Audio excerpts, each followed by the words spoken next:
Welcome back, Bucktooth Buckos. OldManTup coming at you today with the Week 1 post-game press conference featuring you, the viewers' questions after our Week 1 victory over Tom and the San Jose Sharpedos. We'll be taking questions now. Bronson asks, Yo Tup, got a question. Do you think it was more of your prep out prepping Tom, or just overall matchup? And who do you play against Week 2 and have a good day? Bronson. I think it was a little bit of both. Team matchup, Tom just didn't have an answer for Tangrowth, which was painfully apparent after Mamoswine went down. Unfortunate that Mamoswine went down the way it was, but that's what you get when you skip practices. Your moves miss. We had a good matchup against Tom, not going to lie. We had a really good matchup. I was really surprised he didn't bring Mega Aerodactyl because I was really worried at max speed after a single Hone Claws, it wiped up my team if I didn't have the sand up. So he didn't bring it, and that was a huge relief. And I wasn't worried about a lot of the rest of his team. So, thank you. Chicken Nugget Man 98 says, what do you think about Mamo missing the Icicle Crash? Do you think Tom could have won if he didn't miss the Icicle Crash? The reason I ask is because I think if Tom didn't miss the Icicle Crash, he would have killed the Tang or put it in Starmie Ice Beam range, making it not a threat. Because it missed and lost Mamo was one of the primary checks to Mega Pidgeot. And then since he missed the Icicle Crash, Starmie had to come in and die to take it out because he missed one silly Icicle Crash. I think he lost the game. I don't like to Theorymon something that early in the match. Mamoswine was huge for him because half my team was weak to ice. But that unfortunately happens in the game we play, which is Pokemon. It happened to me later in the match when I missed Focus Blast, even though it wasn't as crucial. I don't want to go out on a limb and say he would have definitely won had he hit that, because Mamoswine couldn't switch into much of the rest of my team. So, yeah. Would have been able to come in and revenge kill? Sure could have. But, yeah. Now, had Icicle Crash hit, there was a very high probability from where I was at I would have just lived. Just lived. Not by a lot. So I would have had to regenerate or switch out and get some things going when the Starmie come in. So, yeah. Did it really set him back? A lot. Would it have guaranteed he won the match? No. Okay, Iron Flash Gaming says, Hey Tup, I live in Florida. Will Hank be throwing any hurricanes my way? Because I might need Regenerator, Tangrowth, if my power goes out. Then Hounds of Justice says, shut up before I cause a heat wave on your $. Then Big Red says, wow, that comment was cold as Ice Shard. Then Pokemon says, that guy was just trying to get a helping hand on what to do. I don't think he was really nasty plotting anything. Your rage is uncalled for. So I couldn't avoid reading all those puns because they were terrible and wonderful at the same time. Will Hank be throwing hurricanes all season long? Where are they going to hit? Are there any Florida teams in the league? There may be one soon. Okay. Jake Moran. Did you have a feeling Mega Pidgeot would perform as well as it did because Tom really had no reliable switch-ins? Also, Mega Pidgeot is just a baller. And then Chicken Nugget Man says, he had Mamo and Starmie, but both were lost to Tang because Mamo missed the Icicle Crash, then it would have killed or left Starmie in Ice Beam range. Again, Mamoswine could not switch into a pair of Hurricanes, and probably would not have killed me with Ice Shards, depending on how much damage I had. Starmie in the same boat. Starmie cannot switch into Ice or Hurricanes. I knew Mega Pidgeot would be really good this season, specifically in this matchup, because once I got it Mega Evolved, it outsped everything he brought. There's only 2 Mons on his team that outsped it naturally. Neither of them came. And once I realized there wasn't a Choice Scarf on Cobalion, learned to check that out last season, I knew I could just start blasting holes in his team, because nothing could come into a pair of Hurricanes outside of specially defensive Jellicent, which is the only thing that came in and took Hurricanes. So I really had a good idea that was going to happen. So yeah, I had a really good feeling that would happen. Donut asks, I have a feeling I know who this person is. Great job on a win week 1. Tangrowth and Megapidge put in a ton of work. As for my question, what do you think people overlook, underestimate your team? What do I think about people underestimating my team? Hope you do well this season. Thank you, I seriously donut. What do I think about people underestimating my team? I really hope they do, because people aren't going to prep for me, and then Megapidgeot's going to come by, and then Excadrill's going to come by, and then Heracross is going to come by, and then Azelf is going to come by, and then there's going to be Hippowdon standing there, and Tangrowth standing there, and Rotom Heat standing there, and Licky Licky standing there, and everything else on my team. And they'd be like, "Sup, dude? What you doing?" And then smack them in the face. So I really hope people underestimate me, because we're going to kick some butts this season. Okay, DUDO, which I'm just going to say it's doo-doo, says, who do you consider your MVP for this match, Tangrowth or Mega Hank?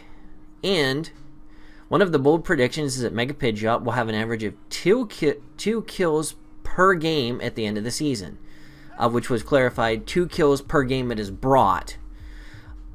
Would you say that even an average of 3 and the top spot in the MVP race are possible? It is extremely possible. Mega Pidgeot is at a really good speed tier at, oh crap, I just lost it, 121, 123, somewhere right in there. And there are very few Pokemon on teams, barring Scarfers, that naturally outspeed that don't get taken out on Switch In. So I really think Mega Pidgeot's going to put in some work this season. Hurricanes just destroy a lot of things. There weren't a lot of rock Pokemon drafted. And guess what? If they bring rock Pokemon, I have Excadrill. I have Hippowdon. Everyone tried to grab a Steel type because Dragon Fairy Steel Cores are the thing, unless you're me. So a lot of people have Steel types, which I have Excadrill and Hippowdon for, and Rotom Heat. And what else resists flying? Rock and Steel. Am I missing something here? And Electric, which I have Hippowdon and Excadrill for. So, this team was deliberately put together to grab Mega Pidgeot when I saw that I think it went down a tier this season. And when I saw that happen, I was like, if we can get a team that can handle Electric types, Steel types, and Rock types, which a lot of people don't carry the Rock types, and almost all the top tier Electric types were left behind this season, which was fantastic to see. I lost my train of thought. So yes, I think Mega Pidgeot will be fantastic and could lead in kills at the end of the season. I'm not predicting that. I am going to throw the MVP to Tangrowth for week 1 though, because he came in, he took the hits, and was shifty dodgy and juked out that Icicle Crash. And yeah, I think Tangrowth is one of those underestimated Mons that nobody thinks about how good it is until it's beaten the crap out of them. Should have had 3 kills. But anyways, Lucas H. Tup Sand has been proven to be one of the best, if not the best weather for any team. Do you think you can take a page from Fizzy's book and make a deep playoff run this year with the revamped solid core you've put together? I do not take pages out of Fizzy Stardust or Yo Fizz's book. He takes them out of mine. He is the Padawan. I am the master. And if he has a problem with that, he can meet me in an alley with his team. But no, I'm not going to take a page out of Fizzy Starduck's books and go deep into the playoffs. I'm going to take a page out of OldManTup's books and aim for the championships and win. Thank you for your question. Brad Anderson, I was going to ask about the team analysts, but you knocked it out. About the team analysis? I haven't done a draft analysis yet. I've been really crazy busy at work. I've been working at least 50, 60 hours a week. That paired up with living with 2 children and a wife and a dog has really sucked a lot of the time that I would normally put into this away. So I apologize for that. Really putting as much into what I am getting out. Hopefully by the end of the week I will have a draft analysis. Not that I think it's really needed because my team is fairly straightforward. Stack hazards when possible. Volt turn core. Win.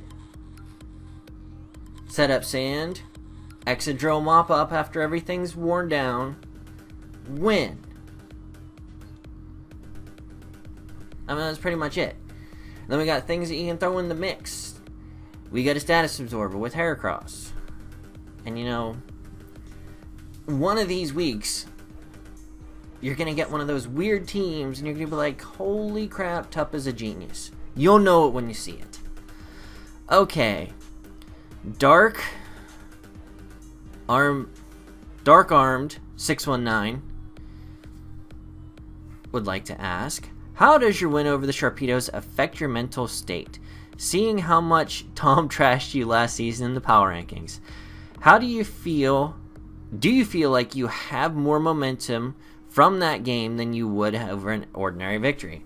I mean, it's nice to beat the guy who analyzes your team and your performance for the past 2 seasons that I've played. The guy who has genned for me for the past 2 seasons. That's Tom, among any of my other competitors, has had a unique look and what I'm going to say is an advantage over anybody else in the league, because he built almost all of, well, I mean, he didn't build, he genned almost every single one of my season 4 and 5 teams, barring a handful of weeks where others did. So he got to see exactly what I put into every single one of my teams. So he, unlike anyone else, was very much able to familiarize himself with how I think when I team build. Now, was that overcome by the fact my team matched up really good against his? Yes. So, this is back-to-back weeks. Or back-to-back seasons. We start off with a victory week 1. So we know we can't go winless. The only thing we can aim to do now is go undefeated. So, yay. Do I get more momentum than that from anything else? Week to week, we really don't carry momentum. We plan each week, and we try to separate it from everything else. Ariodon says, Tangrowth performed well this week, but do you see it possibly becoming more predictable and less reliable later in the season? Oh, my friend. You are on the Berkeley train and thinking that Tangrowth is not versatile. Well, let me tell you something. It can be bulky, it can be a physical attacker, it can be a special attacker. It has chlorophyll. It's got regenerator. I mean, the thing takes hits for days. It can subseed. There's a lot of different things Tangrowth can do. And because I have a lot of varied bulk on my team compared to last season, there's a lot of different things I can do with some of my walls. Like Tangrowth. I can run offensive Tangrowth, or not, yeah, well, Tangrowth. Tentacruel. I can run offensive Tentacruel anytime I want to. And people underestimate offensive Tentacruel. It's good. And I'm just waiting for an opportunity to bust that bad boy out. So will it get less reliable later in the season? I am going to not do what I did last season with Arcanine and not make my dedicated wall things like I did with Arcanine. And I kept bringing it specially defensive every single week. That's not going to happen this time. We're going to throw things around a bit. We're going to be unpredictable with the team. That's why we got so many bulky things and so many hard-hitting things. Conrad Corbel says, what are your favorite Pokemon on your team? And I know it's early, but do you have any plan for franchising them next year? Well, I can't franchise Excadrill next year because you can only franchise Pokemon 1 year, or for a single year. After that, it has to be gone into the free agency pool. I don't have that much of a plan right now. I don't plan this far ahead for my draft until I know where my seeding is in the draft. And yeah, what are the favorite Pokemon on my team? They're all my favorite Pokemon. They're all really good and they're all really fun to use. Tangrowth and Mega Pidgeot shined because they both should have gotten 3 kills apiece. I was really sad that Azelf and Heracross wasn't able to snag a little bit of action in there. Fortunately, they just kind of got death foddered later in the match to keep the cannons rolling in hit-free. You always gotta love Hippowdon. I can't wait to use Rotom H because that thing is just amazing in the format. So, there you have it. Scott Reed, with how well week 1 went, how confident are you going into week 2? Steve, aka, well, the Battler X. I guess Steve is the GM now. Lame. But how do I feel going into week 2? This is the match I want to win the most, and I hope it doesn't screw with my head. Because as bad as Steve has been the past 2 seasons, he always throws in my face that he beat me in Season 4. Well, yeah, that was the season that was the worst. Well, I was better than you in Season 5. Well, yeah, I beat you in Season 4. So this is a chance for me to settle the score, beat him, and come back and go back, well, not back to back, beat him 2 times in a row and take the lead in our personal rivalry as the matches go. So I'm confident going into week 2. He has Mega Pinsir, which is always a huge pain in the bum. So I really have to be careful around that. I have some Pokemon that handle it very nicely. So really happy about that. But he has just a really weird team to try and build for. But he got beat pretty handily week 1 by his opponent. Oh crap, was it George? Subtile MC? I believe so. So we're really hoping to replicate those results and end up 2-0 with, if I remember correctly, back-to-back wins for the first time in my career in the GBA. As sad as that sounds. Teen Jesus, aka Cody, longtime supporter of the Pittsburgh Piratas. Do you think your team relies too much on Excadrill and Mega Pidgeot to be your primary offensive sources this season? Now, do I think that they will be my primary offensive sources this season? I'm going to say 99% of the time, probably 10 out of 12 matches, which is not 99% of the time, I realize that. Yes, I think they are probably both going to be the pressure and what the team pivots around to come in and lay hits. But we have Heracross, we have Azelf, we have Frostlass. People underestimate Frostlass. Frostlass can lay down the booms. Stab Ice is huge in this format. So we don't want to forget about that. Tangrowth, base 100 attack, base 110 special attack. Hello? Did you see what it did against Tom? And that was with no investment. 0 attacking investment. So we have people look at my team and they're like, "Whoa, there's no immediate offense on there. He's got to rely on Excadrill in the sand. He's got to rely on Mega Pidgeot's Hurricanes." Well, guess what? Both those are fantastic offensive options. But they look past Azelf, who has 125 attack and 125 special attack. If I'm misquoting these stats, let me know down below. I'm going off of what's stuck in my brain. And I could probably easily just pull that up on my team page that I have on Google Documents, which I am sure Dallas Staryu has in the Google Fan Doc in the comment section down below, or in the description down below. Come on, baby. There we go. Did I quote that right? Where's Azelf? Yep, 125, 125. Tangrowth, I got it right, 100 and 110. I did remember my stats. Go me. But I mean, Hippowdon, 112 attack. People never think about that when it's Hippowdon. They think, oh, he's a wall. 112 attack! Get out my face! Heracross, 125 attack. Liepard is one of those creepy things with that awesome speed. Stab, Sucker Punch, Stab, Knockoff. 80, I mean, granted, only 88 attack and 88 special attack, but can nasty plot. Bunch of shenanigans there. Mega Pidgeot with that 135 special attack. What was I looking for that I came here for? But I mean, we've got Rotom Heat with 105 special attack. And we've got power on the team. It's just people don't look and they don't see a freaking Hydreigon. They don't see a Raikou. They don't see a Conkeldurr. They don't see something that comes in and is an immediate offensive threat. And that's where I think the underestimation of my team is going to come in and really shine through with what this team is truly capable of. But alright guys, this has been the Week 1 post-game press conference from our match with Tom and San Jose Sharpedos. Thank you very much. I hope you stuck through it to the end. And it feels like we've been recording forever now. Wow, 20 minutes. Holy cow. We had a lot of questions this week, and I really like that. So please keep that up, because that makes me a happy panda. Yeah, happy panda. Sexual harassment panda, if you catch that reference.